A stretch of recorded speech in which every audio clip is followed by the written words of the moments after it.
Medina, যাকে বলা হয় আল মদিনা আল মুনওয়ারা, সৌদি আরবের হিজাজ অঞ্চলে অবস্থিত ইসলামের দ্বিতীয় পবিত্রতম শহর, যা নবী মুহাম্মদ সাল্লাল্লাহু আলাইহি ওয়াসাল্লামের হিজরতের পর প্রথম মুসলিম খিলাফতের রাজধানী এবং কেন্দ্রবিন্দু হিসেবে গড়ে ওঠে।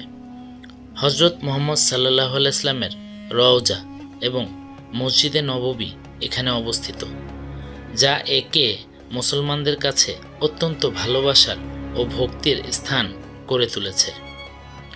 মক্কা থেকে প্রায় ৩০০ কিলোমিটার ২০০ মাইলের বেশি উত্তর পূর্বে এবং লোহিত সাগর থেকে প্রায় ১০০ মাইল অভ্যন্তরে হেজাজ অঞ্চলে অবস্থিত। হিজরতের আগে এই শহরের নাম ছিল ইয়াসরিব।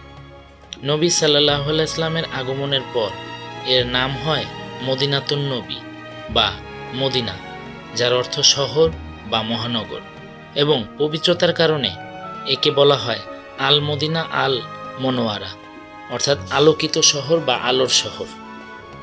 এখানে মসজিদে নববী, উহুদ পাহাড় যেখানে উহুদের যুদ্ধ হয়েছিল, এবং জান্নাতুল বাকি কবরস্থান অবস্থিত। ৬২২ খ্রিস্টাব্দে মক্কা থেকে নবী মুহাম্মদ সাল্লাল্লাহু আলাইহি ওয়াসাল্লামের হিজরতের পর এই শহরটি মুসলিম উম্মার প্রশাসনিক ও আধ্যাত্মিক কেন্দ্রবিন্দুতে পরিণত হয়। এখানে নবী করিম সাল্লাল্লাহু আলাইহি ওয়াসাল্লামের প্রথম ইসলামী রাষ্ট্র প্রতিষ্ঠা করেন এবং মদিনার সনদের চার্টার অফ মদিনা এর মাধ্যমে বিভিন্ন গোত্রের মধ্যে শান্তি ও ন্যায় বিচার প্রতিষ্ঠা করেন। মদিনা থেকেই ইসলামের দাওয়াত ও খেলাফতের কার্যক্রম সমগ্র আরব উপদ্বীপে এবং পরে বিশ্বে ছড়িয়ে পড়ে। এছাড়াও মদিনায় ইসলামী জ্ঞান, শিক্ষা ও সংস্কৃতির কেন্দ্রবিন্দু হিসেবে দীর্ঘকাল ধরে সমাদৃত।